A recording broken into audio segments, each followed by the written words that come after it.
Hi, this is David Humphries again with the second video in the first module of my foundation course for property investors.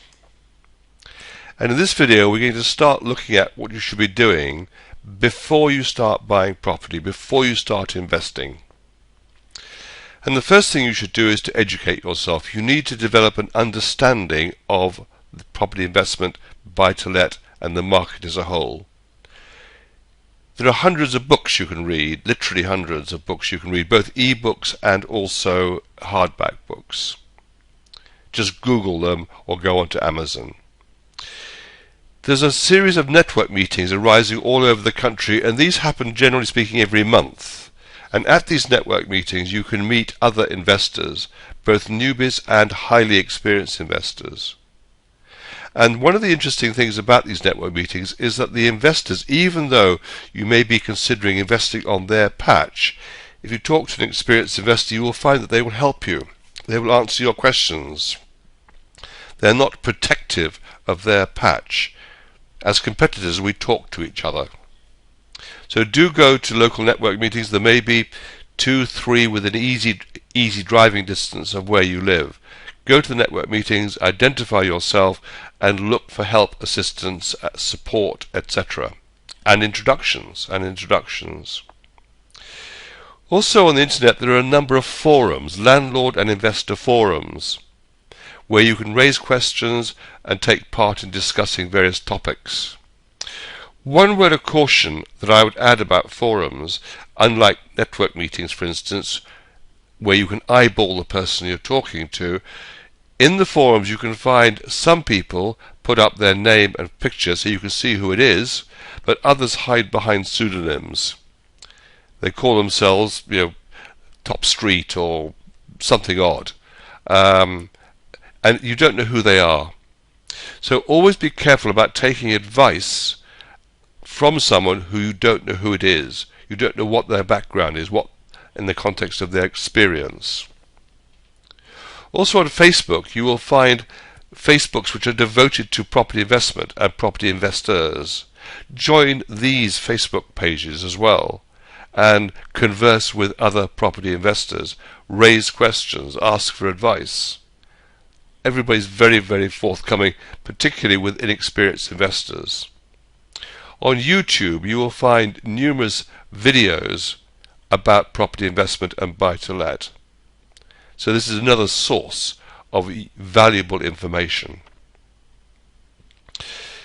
Set down your goals. Before you start, set down your goals. What are you trying to achieve? And by when? What are the timescales? Think it through. You're going to get involved in a business, which I'll come to in a minute, but you're going to get involved in a business which involves borrowing a lot of money, and you need to have clearly defined goals as to what you're trying to achieve and the purpose of it. Don't just go wandering into this type of business with no clear goals and clear timescales. Write down a business plan. Even if you're thinking about just buying one single property, put it down as a business plan. If you buy one property, you may be needing to borrow, let's say, £50,000 to buy it. Now, if you were going to be borrowing £50,000 to put it into any other business, you'd have a business plan. But people don't do business plans on buying one property. But do please write down a business plan and stress test it. What happens if interest rates rise? What happens if you can't let it for, let's say, 2, 3, 4, 6, 8 weeks? What happens if you get a bad tenant in? Stress test your business plan and have it independently checked by somebody who understands the business and not a sort of close friend who is looking through rose-tinted glasses and wants to tell you what you want to hear. Have it checked by somebody who will take a hard view on the viability of your business plan. Before you start, decide who buys the property. And the reason for this is that if you decide to buy the property yourself today, and then you decide to transfer it into, let's say, a limited company tomorrow, then that transfer could be very expensive. If the even though you own 100% of the limited company. Because if the property's value is above the stamp duty thresholds, you will have to pay stamp duty. If you've made a capital gain on the property, it's increased in value since you owned it, or since you bought it, then you may have a capital gains tax liability. So it's important to decide who buys the property before you buy it. And that person needs to be, whoever buys it, needs to be the owner for the duration of your ownership.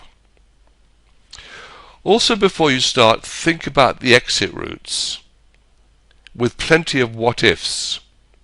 You're going to get into a business which can be difficult to exit. It's easy enough to buy a property. You could go out and buy a property today and have it in your name by the end of the month without any problem at all. But if you try to sell a property today, you might still be trying to sell it in 6 months' time or even a year's time.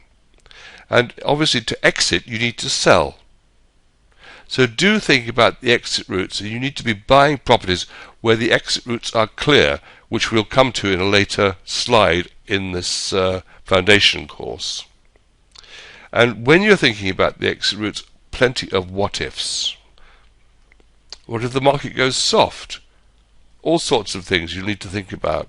And this brings me on to the last point in what you should be doing before you start, which is think the unthinkable and come up with an answer. The unthinkable has recently happened in property investment with the credit crunch. Nobody visualized what was going to come at us in 2007, 2008. We were totally unaware of the subprime mortgages being sold in the States, which impacted on the UK market. And to be honest with you, but for the very low interest rates that are available today, hundreds, if not thousands, of landlords would have gone belly up. They would have gone bust by now, and they've been saved by having interest rates down in the 1-2%. So you need to think the unthinkable and try and come up with an answer.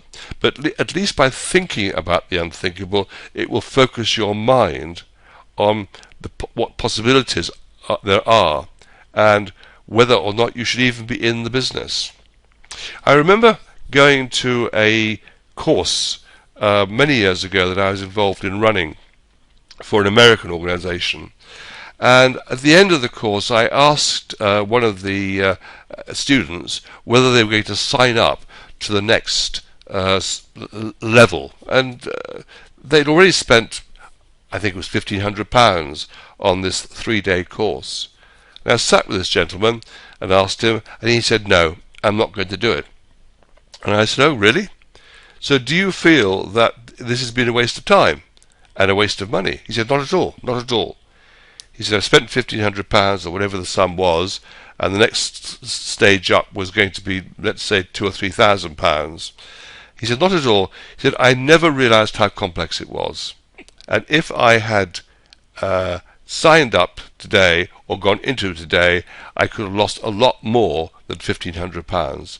So happily, I'm not going to go ahead with it." And I respected his decision. So please do think the unthinkable before you start investing, before you buy that first property.